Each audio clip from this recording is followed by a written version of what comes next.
Are your clients more concerned with preserving capital right now, though, than growing the finance? Typically during a down market, everybody tries to think about, oh my goodness, I don't want to lose money. How do I preserve capital? And people are less focused on making money. But the best thing to do is set up a long-term asset allocation, not to get overly enthusiastic when stocks are great and thinking that you're doing wonderfully, and not to get overly negative when you're doing badly. And I think you had mentioned March of 2020 when the COVID pandemic broke out, you had a 35% correction in a matter of weeks, and it looked like the world was coming to an end, and it actually was on a health side. But the market fully recovered that and was up nicely for the year. If you were selling into that bad news, you locked in your losses and didn't get the recovery. So again, not getting overly concerned about the really bad news in terms of its financial implications and sort of being a contrarian was very helpful then. We think it's going to be helpful now. There was an article this weekend in Barron's that talked about how stock markets did after wars, terrorist attacks, geopolitical events, and the bottom line was 6 to 12 months later, stocks are generally a lot higher.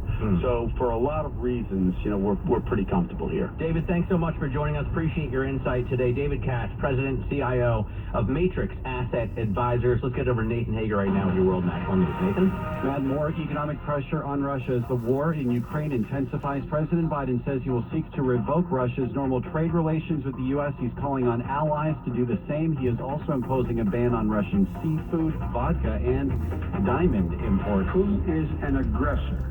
He is the aggressor. And Putin must pay the price.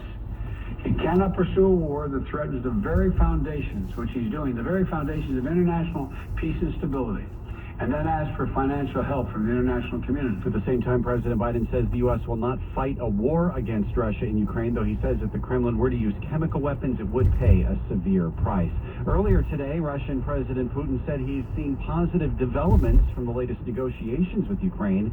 That came hours after he announced Middle Eastern fighters would join the offensive. The Texas Supreme Court has just shut down a legal challenge to the state's restrictive abortion law, saying clinics and women's rights groups cannot sue state medical licensing officials because they don't enforce the law.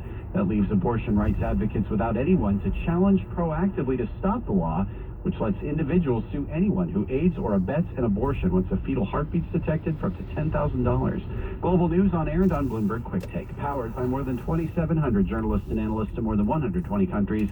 This is Bloomberg. All right. Thank you, Nathan. I'm Denise Pellegrini here in the Bloomberg Tri-State Area Newsroom, and we have some ambitious plans coming from New York City Mayor Eric Adams. He is vowing to cut the fee for liquor licenses in New York City, promote cannabis growth, host soccer's 2026 FIFA World Cup, and after 2 years of the pandemic battering New York City, the mayor is hoping to steer New York City toward an economic revival by luring tourists back and beautifying the streets. The mayor's plan calls for helping small businesses and cultivating specific industries, including pharmaceuticals, medical technology, and other parts of the life sciences sector as well, along with manufacturing, video games, and, as I mentioned, the legal pot industry. The battle over whether smoking should be prohibited in Atlantic City's casinos is heating up. More on that from Bloomberg's Jeff Bellinger. The Greater Atlantic City Chambers